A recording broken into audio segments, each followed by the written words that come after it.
Welcome back to the Pro Football Hall of Fame for another edition of the Pro Football Hall of Fame series Before the Snap. If this is your first time tuning into the program today, you guys and everybody out there, students, professors, everybody who's out there is going to be, let me give me 1 second here. If this is your first time tuning into the program, sometimes technology can be your friend and sometimes it cannot, but we're back. I want to thank everybody for tuning in today. If this is your first time, you guys are going to learn a little bit about what it takes to have a career in and around the NFL. You probably hear all the time about all the different careers that you can maybe take your path after college, or if you want to be in marketing or advertising or promotion, or today, we're really going to be focused on sales, which is an awesome opportunity to get into the sports field. So you're going to learn a little bit about what it takes to have a career in and around the game of football. If you've tuned into this program before, as always, everybody's in store for another excellent program. As you know, my name is Jake Ray. I'm the Youth and Education Manager here at the Pro Football Hall of Fame in Canton, Ohio, where it's our mission to honor the heroes of the game, to preserve its history, to promote its values, and to celebrate excellence together. And those values we promote are those of commitment, integrity, courage, respect, honesty, all of which make our Hall of Fame football players and coaches, contributors, administrators, Hall of Famers, but it made them great men, great people off the field, great people in their community, and truly can make you a great student and employee of whatever organization that you end up in. You'll hear these values pop up throughout the program today, and it's kind of cool because they do mean a lot. They're not just buzzwords that you hear from the game of football. They can truly help you have the best career that you can have. So you're going to hear those pop up today, which is really cool for us here at the Hall of Fame.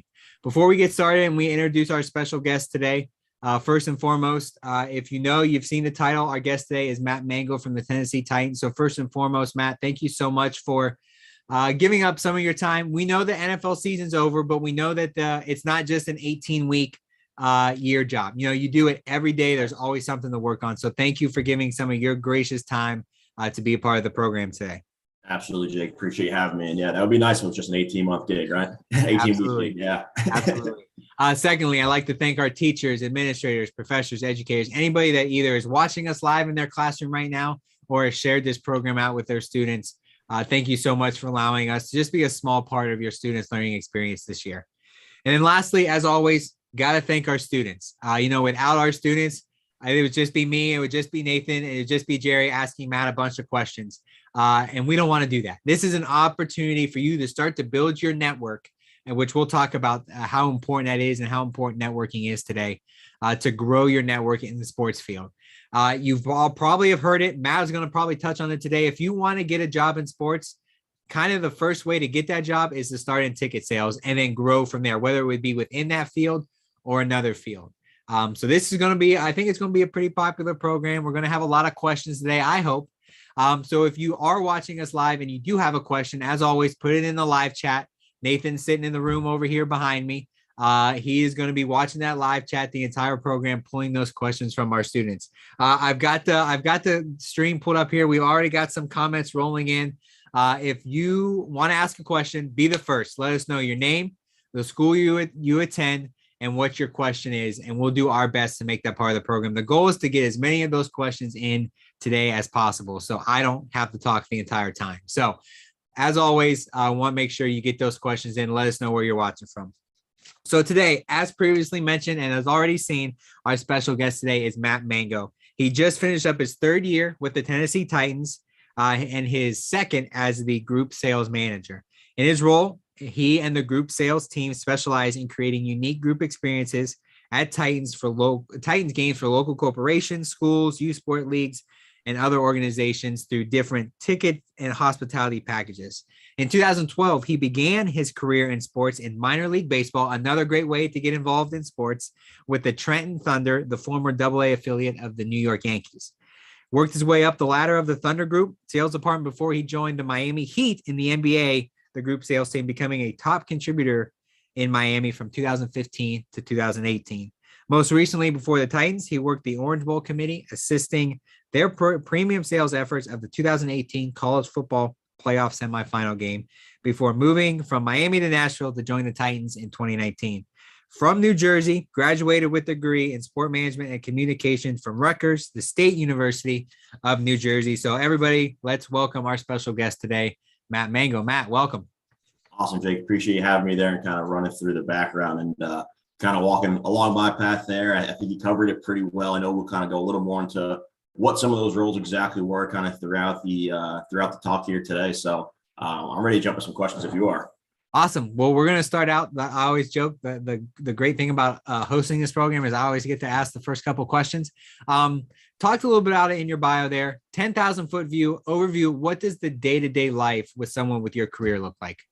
Yep. So it is within the ticket sales realm. When you dive a little deeper, it's within the group sales realm. You talk on some things there. That's the creating those unique experiences and different things at Titans games beyond just, showing up when the game starts, sitting in the seat, and then kind of leaving after it's over. So whether that be working with different youth sports leagues to get them on the field after the game as a part of their ticket purchase, or working with a local company to put on a big, a pregame tailgate in one of our Titan Town areas before the game, and or post-game school photos on the field with the purchase of their ticket. So the day-to-day is ultimately everything throughout the year to build up to those experiences on game day. And from the top down, it's how do you go out throughout the year? You mentioned earlier, football season just wrapped up, but really for us, this is our sales season right now. This is about going out in the community, building up those relationships, getting in front of those people as community leaders, whether it's companies, schools, sports leagues, churches, you name it, alumni associations. We're trying to figure out, okay, if you guys are used to coming together, typically outside of a Titans game, how do we get that to happen inside of Nissan Stadium with the Titans? So phone calls, emails, text, face-to-face meetings, now virtual meetings, obviously a big part of the current day and age. So really all about that relationship building, the hustle, the grind of meeting people and establishing, building, and maintaining relationships and representing the Titans. So I'm going to be a little stereotypical here, but when you're in college, or when I was in college, and you sit back and someone says, you need to go work in ticket sales, I'm going to be honest, not my cup of tea. It's something I didn't want to do. But I think there's a negative stereotype to when someone says that, you think you're going to be sitting at a cubicle 40 plus hours a week, and you're never going to be off the phone. You're just going to be calling people, asking them to buy tickets, interrupting their day. And I think that's a negative stereotype that goes along with ticket sales. So how did you overcome that negative stereotype? And truly, how different is it in your role? You're not just on the phone the entire day. Correct. And I'm glad you brought it up. I know earlier you said ticket sales being the way to kind of break your foot in or kind of get your foot in the door of the sports industry. But really, it's that's not what we look for the Titans. We always want to get people there who are into sales. And like you said, kind of getting out in college, you don't think, hey, I want to be in sales when I grow up. It's just not what you think of as a kid talking about sports. But the more you kind of dive into it, the more you get the experience. It really comes down to, for me personally, it was like, all right, learning my skill sets. What am I good at? What do I like to do every day? That's connecting with people. That's building those relationships. And you start to realize how well that translates into the sales world. And that's, with your outbound, with your clients, with your peers, with your leadership teams, with kind of your employees right there. And you kind of realize it is more than just cold calling the yellow pages every day and just dialing up and hammering out 100 phone calls a day. Sure, when you get started, whether it's the minor league baseball days or inside sales programs, don't get me wrong, there's a lot of that. But kind of knowing what your end game is, where do you want to be in 5, 10, 15, 20 years, and kind of knowing that's part of the process and buying into it there and using it as learning experiences, putting yourself outside of that comfort zone. And it turns into more than just the cold calls, the call center type vibe. It's game days, it's working with fans, it's seeing people excited after big wins, after tough losses, kind of the highs, the lows. It all comes through all fruition there. And you touch a lot on some of the different things. You're, like you said, you're not just cold calling, in your bio, all the different local organizations, and you're truly working with the community there in Nashville. So on that part of your job, what is so great and so powerful about working with those local organizations? And at the end of the day, getting to see these really cool moments, once in a lifetime moments for kids or youth groups or youth football teams when they're at these games in the fall. Yeah, no, exactly. And I'm fortunate enough to work for the NFL and team like the Titans in a great city like Nashville, to where, it's the South, it's football territory down here. We have a great team, great ownership, great coaches, superstar players. Now I got here in 2019. So I like to kind of joke to some of my colleagues who were here, back in the 2013, 14, some of those earlier days where things weren't going so well on the field, but doing what we do off the field. Our job is to control the controllables. So that's using that brand, that identity, who are we as an organization, as a community partner, to build that trust in the people so that when we reach out to them, they know we're not just calling because Derrick Henry's rushed for another 200 yards. We're calling because they're used to us calling for years and years. And, we bring value to their organization, their family, their friends, and help create those experiences where they keep coming back to the highs, the lows. Sure, we might get a little bit more of an earful when things aren't going great, but they're still there for better, for worse during the runs there. And that's what it's all about, really, kind of making sure that we're there for the fans and doing what we can. Obviously, you can't see my height right now, and I'm about 5'9", so I can't control too much on the field. You look at your job and, you've probably heard the cliche saying, you never work a day in your life if you truly love what you do. So why do you love going, whether it's, past couple of years, it's doing a lot of working from home, but why do you love going in the office every day, talking to all these different organizations, showing up on game day? Why do you love your job in sales with the Titans? Yep. So, game day is the front and center stage. So NFL is only 10 home games per year. So that's 355 other days to where you're not hosting that home game. But all the work you do throughout those days, the holidays, the long nights, the weekends, the early mornings, everything within there. You mentioned it's definitely a lot that goes into it. And you really got to have that passion. You got to love what you're doing. Otherwise, the sports industry is definitely getting started, and staying in it, it can be a grind. So if you're not into it, if you're not doing what you love every day, you're going to burn yourself out. So finding that passion, what is it that matters to you? What do you like day in, day out? And you mentioned earlier with the fans, and I related to it before, just coming to work every day with people who, kind of have your back, and finding that organization that kind of fits you best, and all being on the same page, the one team, one dream, teamwork makes the dream work, all those cliche sayings right there. The people around you is really what makes the job what it is, and makes those long tolerable hours don't seem as long and intolerable. You spend more time with the people who you might sit next to than you do with your family and your friends, because this is the crazy sports world we all signed up for, the reason we all love it, the former athlete, the competitiveness of it. It's just, it's unlike any other industry, really. I couldn't agree with you more there, for sure. I'm going to send it out to Nathan. Nathan's got some questions he wanted to ask. I don't think we have any in our YouTube comments. Now, the live chat is filled up. Would have to be a bunch of coworkers or friends or colleagues, because there's a lot of great comments coming in. Don't think we have any questions, but I want to send it out to Nathan. Right. I think, he's got some questions he wants to ask. Yeah. Matt, thanks again for being a part of the program. And like Jake was saying, monitoring this chat over here, we don't have any student questions. So please submit questions, whether you're a student, you're a young professional. Just let's dive into Matt's career a little bit more based on the audience questions as opposed to me or Jake. But I do have to say, I think you're getting more love in the chat than probably any other guest we've ever had. So you're doing something right. I'm a little worried what those comments might say. Yeah. You can go back after the fact and take a look. But I want to ask you, and we're the Pro Football Hall of Fame. You work for the Tennessee Titans. That's football. Jake always says we're unapologetically football here. But looking at your bio and your background and kind of studying your LinkedIn and what you've done, it's close to baseball season here. And I see that you started in the minor league baseball world. Can you maybe speak to the students that are watching now or may watch this in the future, and just kind of talk about that rich experience you got working in minor league baseball, all the different opportunities that were presented to you there, and how that kind of was a, launch pad for what you're doing now in your career? Yeah, I'm glad you asked, because the minor league baseball start is unlike any other working in sports. So kind of, again, looking at my career past starting minor league baseball, then NBA to NFL, it's funny to kind of look back on some of the things I did, 10 years ago now, working starting minor league baseball 9 years ago. So it all started, I'll kind of bring you full circle there. Senior year at Rutgers University, the State University of New Jersey for the fans out there. We part of our, as a sports management major, part of our requirement was to get internship within the field. For graduation, so you need your 6-9 credit internship in order within the field to get that sports management degree. So luckily enough, Rutgers is about 45-50 minutes from Trenton, New Jersey, which was then the home of the AA Yankee team at the time. So I had a friend there who had interned there the previous summer, had all good things to say about what it looked like, again, crazy, wearing many hats and hours, things like that, but knew that was the right place to try to go for and get that start. So luckily landed that first internship there with the Thunder. And I'm sure, like many of the students here on this call, I didn't know what I wanted to do. I didn't know I wanted to be in ticket sales or really anything. I just knew, I kept saying I want to work in sports when I grow up. So it's I'm 4 months from graduation, and it's about to be time to grow up, and I still don't know what working in sports means. So full rotational internship, to where every 2-3 weeks, you work with a different department. So it's ticket sales, sponsorship sales, marketing, broadcasting, PR, stadium operations, everything within any sports team you would think of, the Titans, the Heat, anywhere in between. You do it just on a smaller scale in minor league baseball. And being minor league baseball is what it is. Your resources are a bit more limited. So there's not as many carved out specialists. So while you might have one title of group sales representative, you're also the one who's going to go out and set up signs on game days. And the full team is out there pulling the tarps when it's rainy, pulling them back off, pulling them back on, rain delays, taking part in the in-between innings promotions. You're racing against the hot dog mascot or whatever the thing might be that night.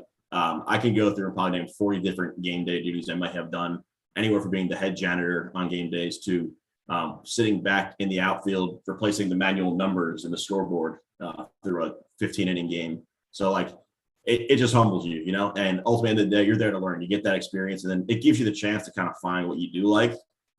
And for me, it happened to be the sales, the group sales kind of world right there. So leading from their internship into was offered a full-time role within that group sales entry-level role. And that, what Jake related to earlier, a lot of that 100 calls a day while supporting the sales efforts of the group sales staff and learning from them and the leadership there. And then one step to another, got to work my way kind of through that group sales department at the Thunder. And again, no matter whether internship or group sales manager there, you're still doing every and anything for crazy hours. And we'll just say not too much return on investment on those hours when it comes to the finances, but it's all part of it, and wouldn't trade it for the world. And kind of going back to the, I'm sure the natural question of the product, how do you sell minor league baseball when there's 70 something home games a year versus the NFL? It kind of establishes that creativity within you, and relating back to building relationships, creating more stuff that's not about what's happening on the field. Nobody goes to a game and trying on Tuesday night to see the prospect of the Yankees, So if that helped answer your question in a long-winded walk through my 4 years with Trenton there.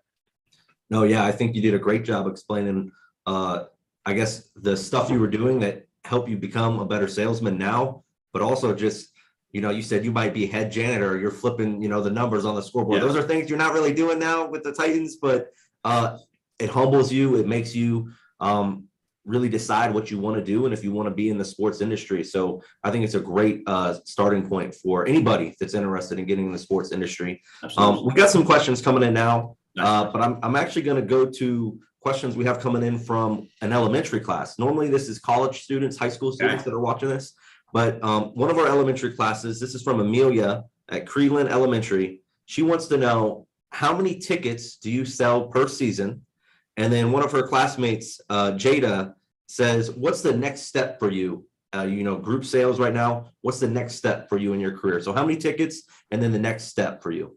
Yep. So the how many tickets won, I'll answer kind of collectively as a team, as the Titans there. So our stadium holds around 69,000 and change people within the game. So 10 home games per year.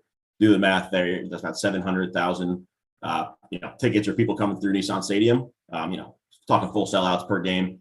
Breaking it down a little more, our season ticket member base is probably in that 53 to 55,000. Hopefully the comments don't correct me if I'm too off there, but it's around there. And then within that remaining, whatever it might be, 14,000 tickets there, it's on the sales team. So the service team is the one who makes sure those 53,000, 55,000 gets in every year coming back. And then it's on us as the sellers. Okay, here's how many, not empty, but unclaimed seats that we kind of have per year.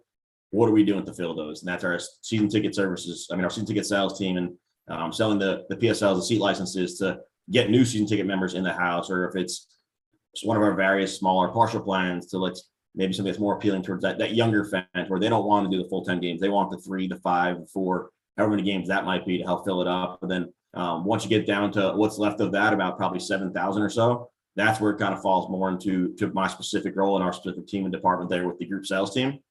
And that's pretty much like, all right, here's what's left, go sell it out. And that's where we start there. So the little breakdown for you of Nissan Stadium, how it works. And that's where we talk about getting all those sports leagues, the schools, and everything kind of filled in that group sales kind of programs there.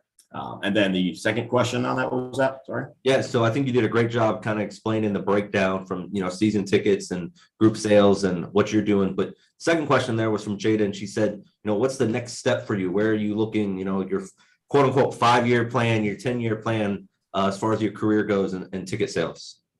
Yeah, certainly. So, I've been in group sales pretty much my entire career path ever since kind of coming out of Trenton. And I'm on I'd like to say, a pretty good path of where I'm at right now, and to keep working myself up within this sales world, this group sales world, and ultimately the business side of sports. So we like to, a few of us leadership within the Titans always like to say, kind of have your eye on the prize in the next 5 years. But at the same time, you always want to be the best at what you're doing right now, and recognizing where you have the room to grow, where your weaknesses are, and not being afraid to admit it, to make sure you're the best group sales manager for the Titans at that time. Because if you can't do the role you're in now to the fullest of your capabilities, who's to say that you're ready for that next step right there? So whatever title that might be, the next, whatever, director, senior director, vice president, all those things kind of go up the ladder. I do think that the skill set and the resources kind of being provided within the current team and experiences right now is putting me in a good spot to keep working through there. But at the end of the day, being at that top of that sports organization on that business side will be the answer.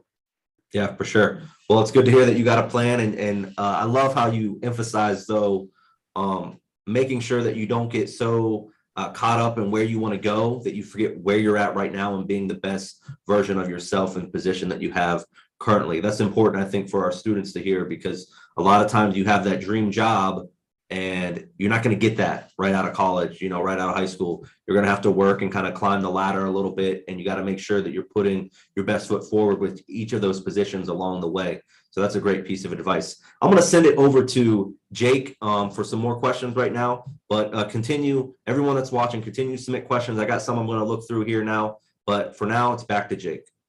Awesome. Thanks, Nathan. Yes. Matt, and you've talked about your career so far and everything that you've seen and how you've changed from baseball to basketball, the football. And we know sports is an ever evolving organization thing that we're going to see continue to change down the road. But what we like to do here at the Pro Football Hall of Fame is show, well, what was it like before we see it today? So we thought, what better way to show maybe how the ticket game has changed, and go straight live to our museum and talk a little bit about, well, what was it like to go to a game when football started? So what I'm going to do is I'm going to throw it out to the director of our youth and education team here at the Hall of Fame, Jerry Shockey, who's in front of some of our oldest artifacts and oldest information that we have here at the Pro Football Hall of Fame, all around what Matt loves to do every single day, tickets. So Jerry, go ahead and take it away.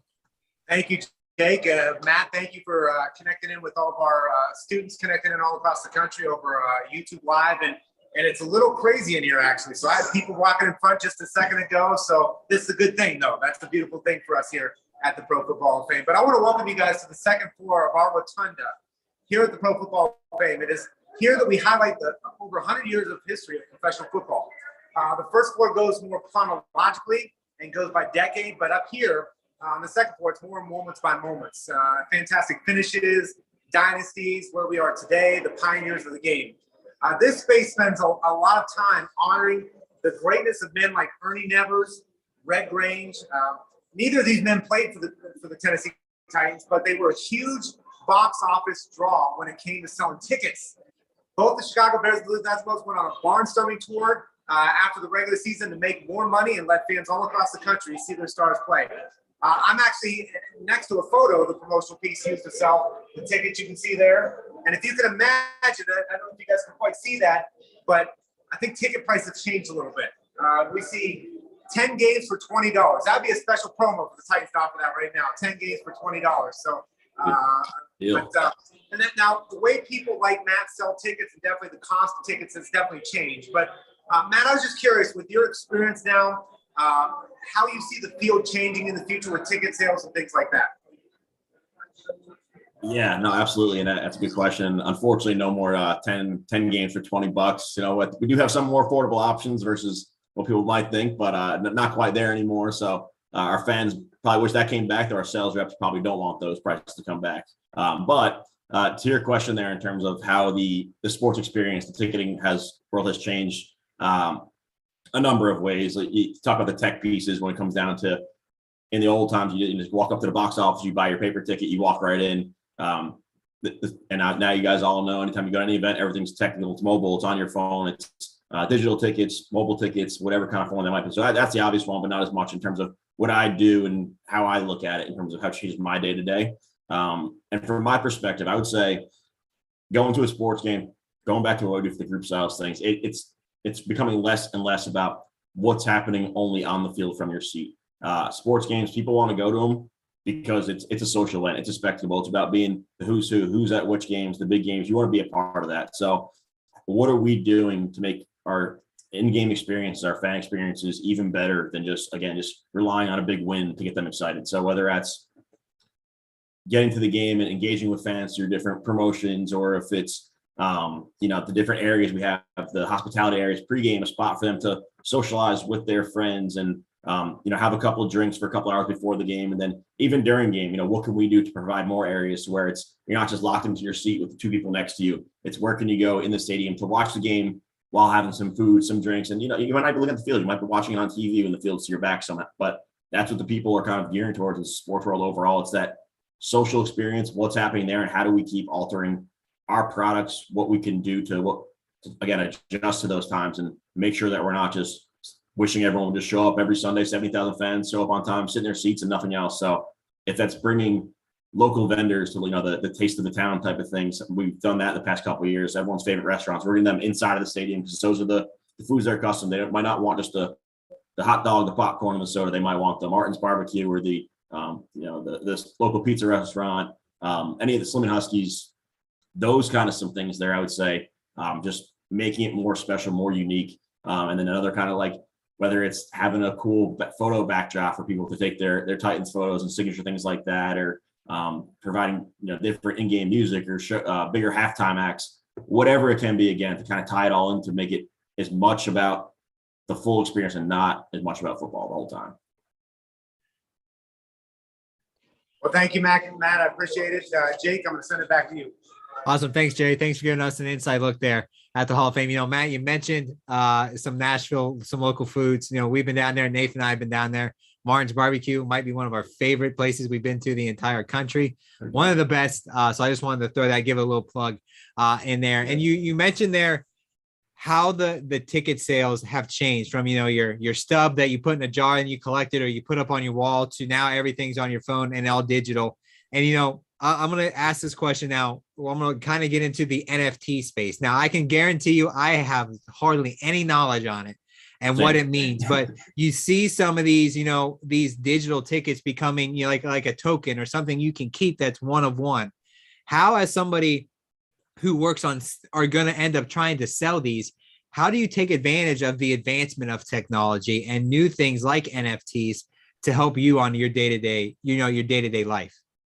Yeah, no, certainly. And that's a big part of it, whether it's NFTs or other just advancements in the tech world. So we are actually one of the, I don't want to say we're the only one of the few teams who, during our playoff games last year, we actually kind of offered some NFTs as a special purchase with a ticket. I forget the exact number of it. So we were one of the first teams to kind of start dabbling in the NFT game with their ticket. I wasn't too hands-on directly involved with that. So I don't want to sit here and, talk about how it worked, what it looked like and all that. But certainly organizationally, whether it's in ticket sales, partnerships, our creative teams, marketing, anything like that, we're keeping an eye on local trends, local, national, worldwide, and knowing that we can't just do things the same old way. And that could speak to our social media teams. And I'm sure at one point it was no social media, and then just Facebook, and then just Twitter, and then Instagram. And as we see those shifts to where YouTube and TikTok are probably two of the more used ones now nationwide. And I'm sure the students on this call, that's probably speaking more of their language. So knowing that across every single department, you got to recognize where trends are going technologically and not fighting them, embracing them. And the sooner you do, the more kind of ahead you're going to be. And from the ticket sales side of things, we're seeing more tickets than ever being purchased online. Our box office used to always be open for whatever hours, and now it's much more limited hours, sometimes not even open at all. Knowing people are buying online or over the phone or in person by going to them. So what ticket tools are out there for me from the group side of things to create the, let's say, less friction as possible in the purchasing process to make an easy user experience. Everyone used to shop it online now, so why would tickets really be any different? But it's not as simple as just clicking a little send link. It still comes back to what we were talking about earlier, the hustle, the grind, the meeting the people, the relationships, and then the mobile ticket's kind of the end piece of it. I think, it's a space that, like I said, I have zero clue about. I might even be too old to be out of that frame right now, but I think it's really cool and unique and opens up so many doors down the road. Nathan sent me a message here. He's got a bunch of good questions that have rolled in. So students, thank you for getting those questions in. So I'm going to throw it over to him for some of our questions from the students tuned in today. Yeah, Jake, thank you so much. And students, thank you for submitting some questions. I know Matt's excited to answer these, so we'll just get right to it. This is from Connor, a student from the University of Alabama. And Connor's curious, in your opinion, Matt, what's the best way to get your foot in the door in the sports industry? Suggestions that he could use to prepare for, a job interview or just working in the industry in general. Yeah, I think we might have started with the start of the call, Jay. You kind of referenced it earlier with the networking, getting out there, meeting people within the field. So to break that down even further, the best thing that you can do is connect with as many individuals that you can in anything that you think you might be interested in. As a college student, I understand you might not know the exact field, so be curious. Go on LinkedIn, look for people within different roles of sports organizations that you might want to get into at all levels, whether that's somebody who's an intern in that role, so a little more relatable. Somebody might be that entry level, somebody in that middle management leadership level, and just learning more about what it is that they do day in and day out, and connecting with them and going in with lists of questions there. So LinkedIn, great tool for that. Everyone's for the most part title is right in their name, their bio, so it's pretty easy to find what they do and go by sports team, go on their website, find their title and dive in from there. And then once you do make that initial ask, whether it's a LinkedIn message, an email, phone call, whatever it might be, if you do take that time to set aside for that person to talk with them and learn, go in there with an intention. You'll have someone in my role might have a number of people reaching out per week, and you see the difference. People who truly want to know what it is that you do and learn from you, and people that are kind of do it to kind of check the box. So go in with your questions, take advantage of that time. Once you get that person on the phone, they're not going to hang up on you after 10 minutes. If you have questions coming, most people are going to be people about it and be there to help you. So just prepare for anything like that within those connections. And then once you find it is what you do and you have a good conversation, maintaining those relationships, send them that LinkedIn request, check in once in a while. If it's, hey, good win like that, how's things going, whatever it might be. A lot of this industry is not only, established, making relationships, but it's maintaining them, growing them, and keeping in touch with them. And this industry, might be biased, but maybe more so than others, is all about who you know and who knows you from that angle right there. And it's Jake, before we even went live, took a look through my bio, and he saw a familiarity in terms of somebody he knew that worked somewhere else. And sure enough, one of my good friends from 7 years ago, we had a mutual friend there. And every place that I've been throughout my career, from internship all the way till now, I've had some form of connection or relationship with somebody there or somewhat related.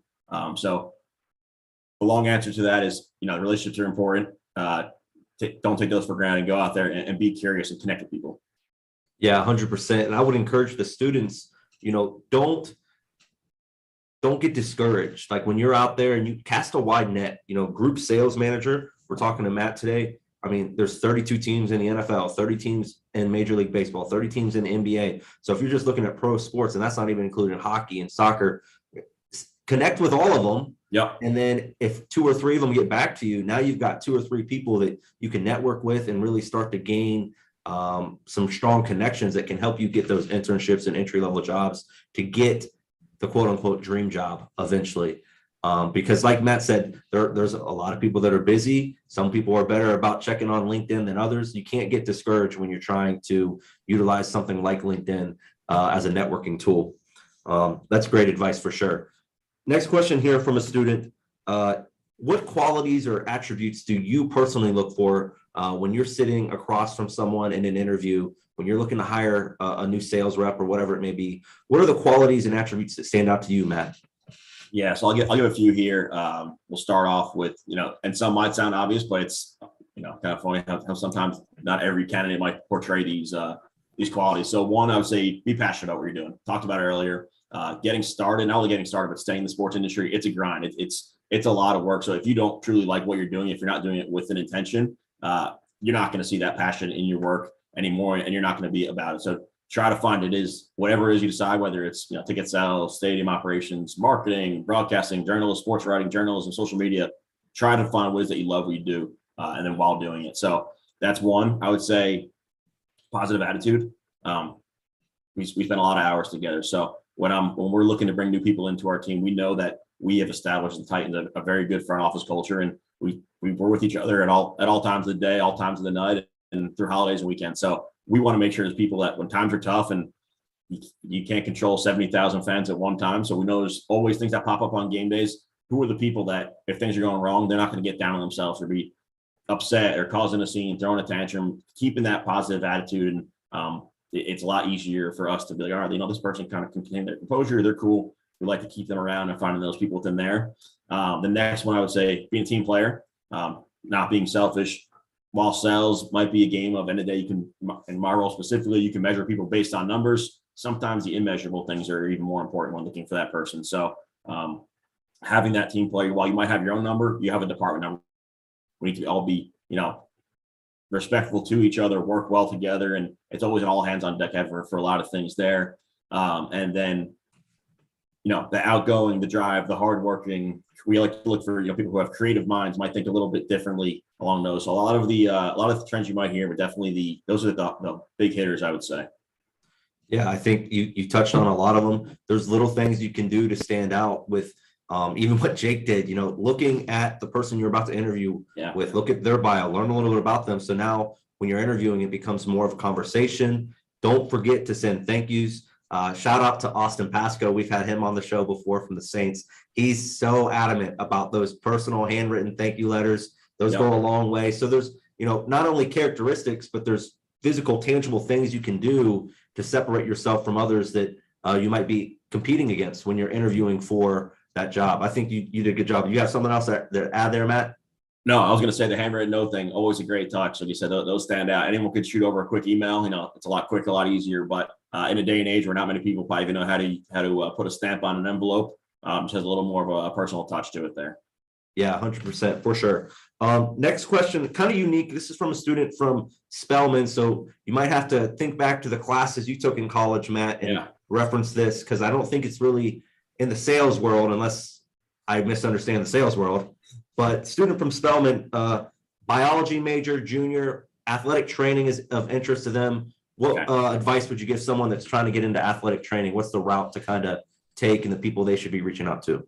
Yeah, I mean, again, obviously outside of sales work, I think the same things really still apply when it comes down to going out and finding people within those fields with athletic training, whether it's if you want to do it from a practice standpoint within a team, an organization, all the above, find people who are in those roles. I'm sure they're still actively on LinkedIn. You can find their names online and reach out, connect with them, learn from them, see what advice they can give you in terms of how they get into the industry. If they can go back and do things differently, what would that be? What advice would they have for their past self along those? And again, sales or not, I think the same thing still applies. Stay in touch with that person, keeping those relationships open and building. And you can't really overemphasize the importance of, reaching out to people while you can before you get out of school. And then also when you have no relationships in the field, you never know who's going to be where in the future.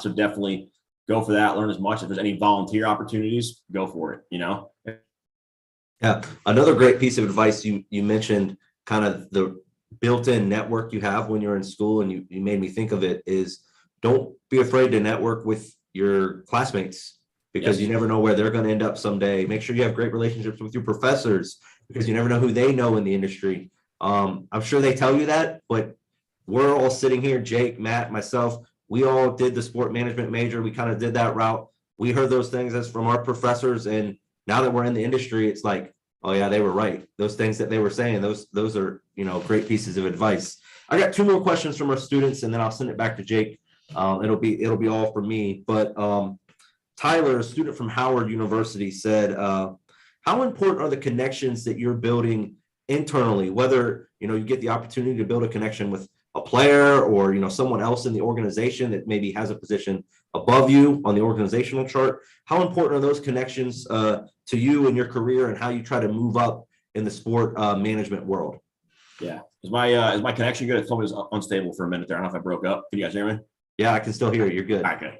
All right. So with that, I'll give that a two-part. To start, with the player side of things, working in sports, a lot of people do kind of think that it is heavy involved with the player side of things and, being on the field, the coaches, see people around. I'll be honest, you working in sports for however many years, there's not too much player interaction. You might see them at events here and there. So while it is cool when it does happen in that sales roles, those business roles, it's not a super big piece of kind of what it is that you do. It's more, again, it's about selling that experience there to kind of paint the picture on that. But the internal relationships, we'll go even obviously within department, it's obvious. So I won't spend too much time on that, but within other departments, once sports teams all work together. Everyone has their own departments, their own kind of roles right there, but collectively, yeah, the end game is to portray the Titans organization as the elite community partner, and it's to provide the best game day experience. And in order to do that with all your clients and all your people, it's you rely on tons of others across other departments. So anytime it is that you're working your day in, day out, whether you're working with somebody directly, indirectly, always put your best foot forward, your best effort, your positive attitude, because you never know who is working, who is watching you, and kind of their impression on, how it is that you work. And so many times to where somebody who I might not have spoken with too much, but I've worked in the same buildings for 2 years. Next thing you know, they're the one, putting you up and putting the good word about your next gig or your, getting up for that next promotion there. So always go forward there. And you never know who you'll see when they can make that introduction for you at that next place. And again, just really be on the same page with each other as a team and an organization. Yeah, great advice there. For sure. Last question from our students is from Khalil, a student from Sacramento State University. Curious. So we've talked a lot about sales today. We even touched on athletic training there briefly. If you're a business, you're a sport management student, Khalil's curious. Okay, I heard you. You can do sales. What else can you do with that type of degree? You're going into work every day in Nashville with the Titans. What other departments are you walking past each day that could be opportunities for our students that are watching?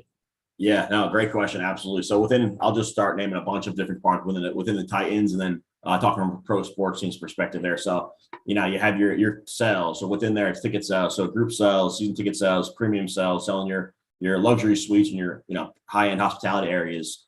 And then within that, your corporate partnership sales. So that's your Nissan stadiums, your Bridgestones, when you go to games, everything kind of you see within a stadium or arena, all of that, people selling kind of that advertising within the stadium, within different social media pays there, and all that. So that's the kind of the sales aspect of it. To every sales role, there's a service role. So that's customer service. Once people on the sales side kind of get them in, it's on the new department, the servicing department, to kind of keep them happy. They answer the day-to-day questions, fulfill the obligations of what it is that salesperson kind of sold them on. So that's a big part of customer service, from the ticketing, from the premium, from the corporate partnership standpoint. And then branching off away from the sales service side of things, you have your marketing departments, creating different events throughout the community. How do we connect with not your non-typical Titans fans? What can we do that's not just football? Hosting different watch parties, or doing a yoga event on the field, or showing up to different whether it's parades or kids days, and just having a table there. We're bringing the mascot out, bringing the Titans cheer team out. So marketing is kind of a wide range net. There's a lot within there. Social media, always a popular one, especially with students these days, kind of looking to learn more about that. We have a full team of social media specialists, all kind of one person kind of overseeing, and then a few within the department kind of handling each account, and having strategy behind that, why they do certain things at certain times, why they post certain things on different platforms. So big one there. Then we'll go into stadium operations, fan experience. So while we're all the ones looking to bring in as many people as possible and dealing with the individual relationships, there's a full team of people making sure that stadium is ready to roll. Parking lots are open, the timing of this, dealing with the vendors, load in, load out. Then on the team side of things, the team travel, we talked about it earlier, athletic training, the player operations, so many different kind of categories there, broadcasting, public relations. A team like the Titans is such a valued, a logo. It stands out to people. So you always want to have people who are pros at how it is to represent the Titans, how to speak on behalf of them, and understanding the mission of the organization, portraying that to public, community impact, probably one of the biggest ones in terms of what we try to, serve our local community here. And that's getting out there. We are, as a staff, we'll go out and do different volunteer opportunities. When we had those crazy tornadoes here a couple of years back, we full team out there, front office staff, coaches, players, GM, everybody out there in our communities. Anytime something like that happens, how can we have people lean on us beyond just providing those big wins on Sundays? So that's a few right there. But again, really, for anyone interested on how to find other departments or things that exist in a sports team, pull up any sports team website. Somewhere within there, whether it's under the roster tab or the stadium name tab, there's going to be a little link that's going to say like front office staff or anything along those lines, and you click on there, and it's going to have a full list of people. It's going to have every single department broken down by title and then each person under that, what their role is, and it's going to really spell it all out for you. So the resources are there in terms of finding those names of departments, people within them, their names, their role, and everything. So it's definitely a great way to kind of go and browse around and dive deeper from there. Yeah, for sure. I love how at the end you gave the advice to just go to the team websites. Yeah. The staff directory is going to be there. You know, you can find it. I'm sure if you just Google Tennessee Titans staff directory, it'll take you straight to the page. And that's a great way if you're a student and you're like, I don't know what I want to do yet. You can go on there and you can see, I mean, Matt just rattled off 20 probably plus different departments, but there's so much more out there. You can see all the different opportunities and you go, oh, social media, oh, football ops, this sounds interesting. And then you start that networking process, find some of those people, talk to them, set up that quick 15-minute Zoom call or whatever it may be, ask some questions over an email. That's how you build the network. That's how you get your foot in the door so that you can get the job that you want someday. So Matt, thank you so much for rattling all those different careers off. I know the students appreciate that. And I'm sure Jake probably has another couple of questions for you, but on behalf of myself and the students, thank you, man, for being a part of the program with us today. Absolutely. Thanks, Nathan. Yes, thanks, Nathan. Those students go with some awesome questions. Matt had some awesome insight there. And like Nathan, got time here for a few more.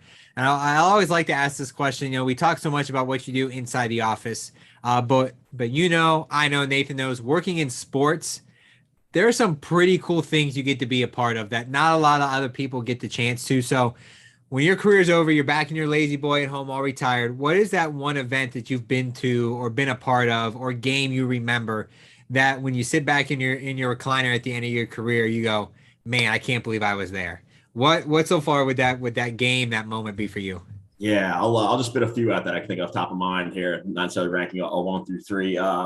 Let's see. Honestly, a couple of the Titans just most recently, the crazy Monday night win versus the Bills this year, the goal line stand, Josh Allen gets stuffed there on the goal line to kind of a walk-off win on defense. That one was awesome.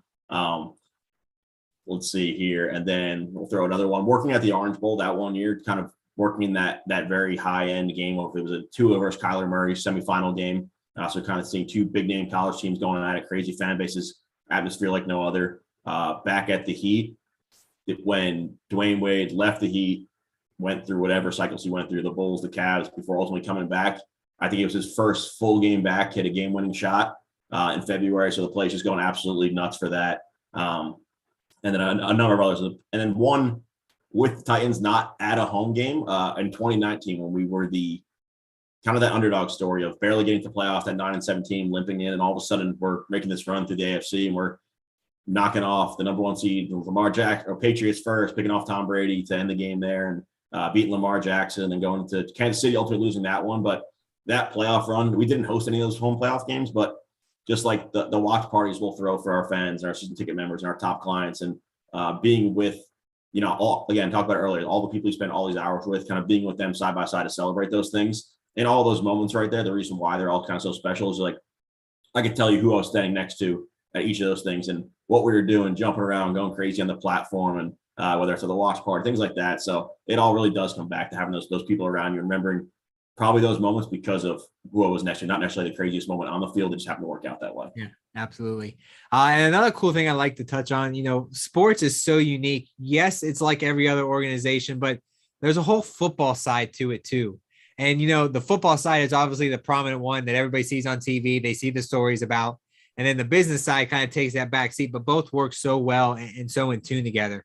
And I always like when we talk to folks from the Tennessee Titans, got a great relationship with your staff. And as an Ohio State fan, we got to talk about Mike Vrabel. Coming in, head coach, polarizing guy, player first guy, always brings the intensity. How do you see that theme that he creates with the football team kind of spill over to the business side, and how does that relationship work? Yeah, no, I think that's a great question. You couldn't be more right. I mean, it starts even above him, above Vrabel. Vrabel fits it perfectly. He's the guy that everyone sees, but that's a reflection of our whole organization, top to bottom, football, business, nonstop, and it goes up to ownership. Amy Adams Strunk, our majority owner, she really started taking the reins in 2015 around. In the past few years, all the changes we've seen off the field as a business, and then really on the field, it spilled over as well with the hiring of John Robinson, who brought in Mike Vrabel with him. And those 2 guys, along with Amy, our owner, really put the standard of, all right, here's our team culture. I don't care if you're the starting running back. I don't care if you're a lineman. I don't care if you're selling tickets. I don't care if you're setting up the cones outside the stadium. This is what we're all about, and holding people kind of to that standard. So it does work out so well. It's so obvious when you see it from Vrabel of that no BS, strictly business, we're here to win type of thing. We're a winning organization. And again, you can't always control what's happening on the field, but having that mindset of we're going to win off the field too, no matter what happens on Sunday, like we're going to do things the right way with the right integrity and for the right reasons. And that's just a kind of an all-in tie-in, top to bottom. So the behind the scenes, the on the field, and kind of that leadership from the top down. And the special thing about that is you can learn so much from that. So you look at the sport of football and, you're involved in it every day. You're with an NFL organization. You're obviously a fan of the game. So seeing the game of football from such a different perspective as myself or somebody who might be a fan watching it on TV, what do you feel the game of football can teach those who are fans of it, play it, watch it on TV? What are those life lessons you believe the game of football teaches? Yeah, a lot into the passion, the discipline, the hard work, the teamwork stuff there. That all spills over into your everyday life, whether you become a football player or not. If you're not dedicated to your craft and always looking to get better and learn from others around you, and put in the extra time and establish those relationships with others. Again, it's not just sales or it's relationships. It's the O-line working together to make sure that Tannehill stays protected and make sure that hole's big enough for Henry to run through. It's in every aspect of life right there. And football is just a good way for people to see it. But pull it away from there. Yes, you got to love what you do. You got to be willing to sacrifice for others and really go after it and just have fun with it too. At the same time, it is business. It's, your career, everything like there, but you're in this game for a reason. It's because you love to compete, you love sports, and you love to kind of be around those cool experiences too. So while we put a lot of emphasis on the, make the 100 calls, this, that, grind, no stops, always be out there networking. It's fun. So take a step back once in a while, kind of embrace what's kind of going on around you. So you will have those experiences to kind of remember, look back on. And how do you take those lessons right there that you just talked about and apply them to your life or your job or your day-to-day office life? How, not only within the organization, because there's such a great relationship there, we already talked about that, but as a student who might play a sport or know of these values, how do you take them and then apply them to what you do, off the field on a day-to-day basis? Yeah, I mean, you do kind of notice it now once you kind of get a little older, a little more, I guess, wise, and kind of look around yourself and doing what you do in the office, kind of in your role in a sales role where your job is to go out and maintain and build and start new relationships. You look around and then you kind of realize, oh, I got a lot of great friends around me still, and a lot of people I keep in touch with that you talked about earlier. Our friend from I haven't seen in 5 years, but still stay in touch with, Breonna Harris, as we mentioned earlier, just because it kind of becomes ingrained in who you are, what you're kind of putting into your professional life, your personal life. And if you could find what it is that you could be kind of who you are in your personal life and allow that to drive your success in your professional life, that's when things start kind of getting easy and having fun. And I always like to use a piece of advice I received from my first manager with the Heat. He kind of saw that. And when I first got there, I was minor league baseball. So I was just coming in, grinding out phone calls, picking up the phone, blah, blah, blah. He's like, all right, you got to take a step back. He's like, I see you when you're not at your desk by the phone. I see you outside of the office. I see you doing this. How do you get that person to be that person right here? And you're going to kill it. His exact line was, don't be Matt, be Mango, because everyone calls me Mango, my last name. So that was kind of his quote to me there. And that was the one thing that kind of stuck with me. And since then, it kind of turned it more into a fun day-to-day thing and less about taking things so seriously, but while still putting in the work. A lot of the comments make a lot of sense now that people call you Mango. They're starting to make a little bit of sense. There we go. Definitely for that. And that's one great piece of advice. You've given so many great pieces of advice, whether it's, about, life as life and ticket sales, or building a network, building relationships. But if we can sum everything up today, kind of what's that one final piece of advice you want students watching, students who are going to watch this 6 months from now, who might just catch it on YouTube by happenstance? What's that one piece of advice you want somebody to walk away with today? Yep, I would say I'll kind of tie it in kind of a three-pronged thing, but one. So it's going to be the relationships. Don't underestimate the value of relationships. They're super important. Go out there, establish them. Don't be afraid. Grow them, and be curious. Be curious now. Go out there, reach out to as many people as you need to find what it is what you want to do. Volunteer, get involved. And that's all going to help each other. The more you volunteer, the more you reach out to people and learn, the more you'll start building those relationships and put together. And that's ultimately what you find, what you're passionate about, which kind of that third piece there of it is find what it is you're passionate about and then work for that, because again, you're going to be doing it day in and day out for a long time. So you don't want to have something that you don't truly believe in and have fun doing. So those three kind of tie in together well, and I like to give that advice.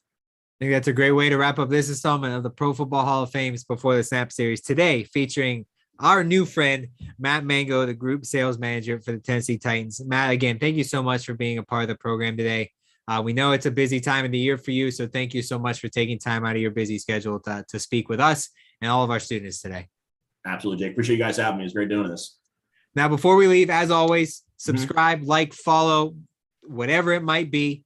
If you're watching us on YouTube right now, if you're not subscribed, hit the subscribe button, hit the notification bell. It's more than just Before the Snap here at the Pro Football Hall of Fame. It's more than that. So we have a great program where we get to interview Hall of Famers with students. We have Jameer Howerton, our great coworker, who hosts the Mission podcast that we release on YouTube. So look at all those things. Like, subscribe, follow. Not only what we're doing, but I'll go ahead and plug the Tennessee Titans as well. All their great social media, all the great stuff. Nate Bain, we've talked to him before. All the great stuff his team is doing there in Nashville. For all of our viewers today, I know the school year's coming to an end. We only got a few programs left. But if you want to know more about the Before the Snap program, or you want to be on a special email list to get notified when we book these programs, don't hesitate to reach out to us. Shoot us an email at education@profootballhof.com, and we'll throw you on that list and let you know as programs come out. Again, that's education@profootballhof.com. Next week, we're back next week. And to be completely honest with you, next week we have Freddie the Falcon, the Atlanta Falcons mascot. And I'm being 100% serious. We're going to talk to Freddie about his career as a mascot coordinator. So Nathan, I know Nathan's been looking forward to this one. This is one of the ones he's really looking forward to do. So we're looking forward to learn about another awesome, unique career in sports. As I said at the beginning, the game of football, it's not just 18 weeks out of the year. It's not just the football season. It's not just playoffs. Our job here at the Pro Football Hall of Fame doesn't just happen 1 week in August. It's a full year, 365-day job. And there's a ton of work, as you learned, that goes into that today. So again, from Matt, from myself, from Nathan, Jerry, all the way up to our president here at the Hall of Fame, Jim Porter, and all of our Hall of Fame staff. Matt, thank you so much for everything you do for the game of football and everything you indirectly do for us here at the Pro Football Hall of Fame. And truly, thank you for being a part of our program today. Appreciate it. Thanks, guys. To everybody who tuned in, thank you so much for watching. We hope to catch you right here next week for our next Before the Snap series. So we hope to see you right here on YouTube a week from today. Bye, everybody.